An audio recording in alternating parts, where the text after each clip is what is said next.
À toi, grâce et paix. Ce soir, nous terminons notre petite série de méditations musicales avec Jean-Sébastien Bach autour de sa passion selon Saint Jean, toujours sous la forme d'une conversation entre l'œuvre, un musicien et un pasteur. Ce soir, chorus et aria numéro 18. Le musicien. Le violoncelle entre d'abord, accompagné de l'orgue, répétant un motif enthousiaste, allant de l'avant et répété plusieurs fois à l'identique, signe d'entêtement. Le chanteur, une basse, le rejoint et va commencer à poser une série de questions avec un motif mélodique entêtant qui restera le même avec quelques variations tout le long de l'air, caractérisant un mélange d'empressement et de crainte, tel un enfant qui repose plusieurs fois la même question et devient de plus en plus insistant dans la crainte de se voir opposer un refus. Le violoncelle continue à l'accompagner, le poussant sans cesse avec un rythme constant et sans pause, marche ininterrompue de la vie. Aux questions de la basse va répondre une voix venue on ne sait d'où. Serait-ce les anges, l'assemblée des fidèles dans l'église, ou bien une petite voix intérieure? Le chœur va chanter un choral populaire en rythme long, planant, très large, englobant et calmant toutes les craintes et angoisses. Ce choral est connu de l'auditoire de l'époque. Il rappelle la consolation que nous avons en la mort de Jésus-Christ et la doctrine de foi luthérienne, comblant enfin le fidèle, tourmenté, incarné par le chanteur.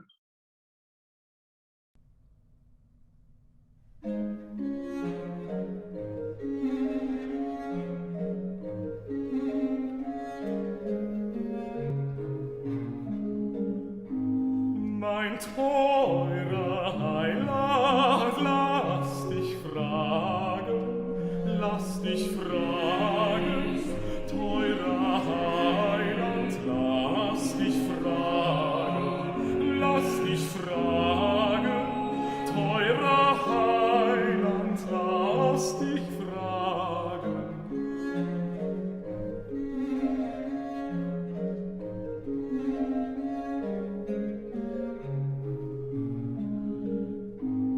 Da du nunmehr ans Kreuz geschlagen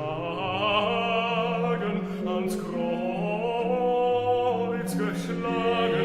selbst gesagt, es ist vollbracht, es ist vollbracht.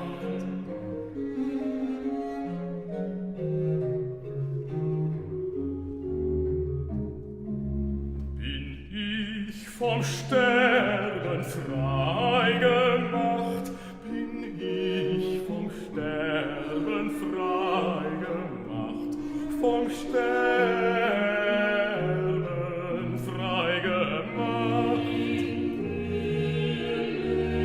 Bin ich vom Sterben frei gemacht, vom Sterben frei gemacht.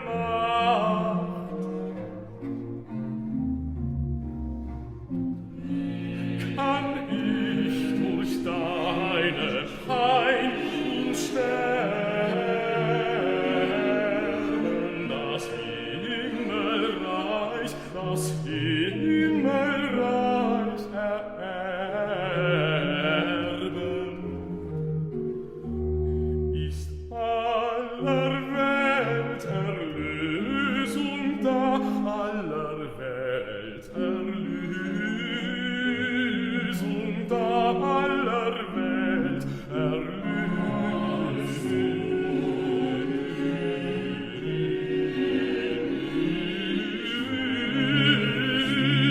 Erlösung da, aller Welt Erlösung da.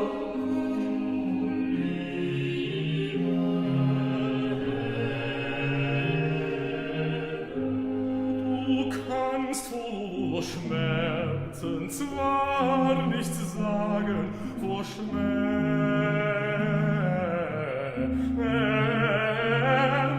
zwar nicht sagen, vor Schmerzen zwar nicht sagen, doch neigest du das Haupt, doch neigest du das Haupt und sprichst, doch neigest du das Haupt und sprichst, stillschweigend. Ja, ja, doch neigest du das Haupt und sprichst, stillschweigend, ja, stillschweigend, ja, doch neigest du das Haupt und sprichst stillschweigend, ja.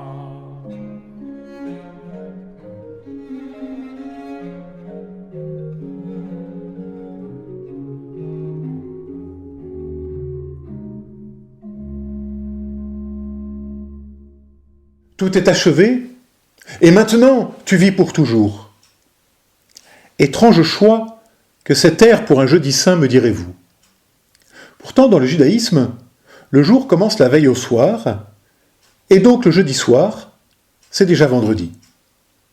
Et ce soir-là, déjà, la trahison est présente, la mort se profile, et entre les deux, il y a la solitude de l'homme de Nazareth à Gethsémanée.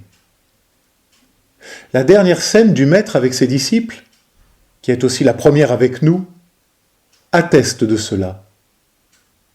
Et depuis, oui, depuis, tout est accompli. Cette incroyable aventure, comme le disait Peggy, par laquelle Dieu s'est lié les bras, pour éternellement liant les bras de sa justice, pour éternellement déliant les bras de sa miséricorde. Oui, cette incroyable réconciliation offerte à chacune, chacun, à toi, à moi.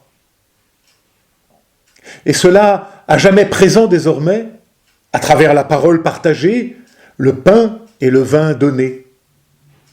Pour toi, pour moi, pour nous. Ce soir, il est vrai, nous ne pouvons nous rassembler pour notre culte de Sainte Seine. Mais nous pouvons, lorsque nous mettrons le pain sur notre table de cuisine ou de salle à manger, c'est selon, nous pouvons, lorsque nous remplirons notre verre de vin, allumant une bougie aussi peut-être, nous pourrons, nous souvenant de ce repas, dire tout simplement merci. Merci, Eucharisto en grec. Oui, merci notre Dieu, car tout est accompli.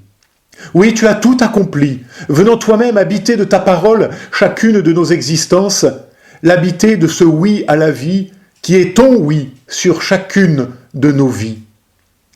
Et nous donner à notre tour de pouvoir dire oui à notre humanité, mais une humanité réconciliée. Oui, oui, tout est accompli. Lors de la célébration du Seder pascal, repas qui fait revivre la sortie d'Égypte dans chaque famille juive, et c'était hier pour nos amis, le plus jeune présent demande « En quoi cette nuit est-elle différente de toutes les autres nuits ?» Ce soir, nous pouvons aussi demander « Seigneur, en quoi cette nuit est-elle différente de toutes les autres nuits, par-delà le confinement ?» Et si nous ouvrons les oreilles de notre cœur, nous pourrons percevoir la voix qui nous murmure « Elle est différente ». Parce que l'invisible triomphe dans le secret de la prière. Elle est différente, car cette nuit est celle qui te fait fille, fils adoptif de Dieu, héritier du royaume. Elle te libère, enfin, pour aller de commencement en recommencement vers la lumière qui triomphe, même de l'absence. Amen.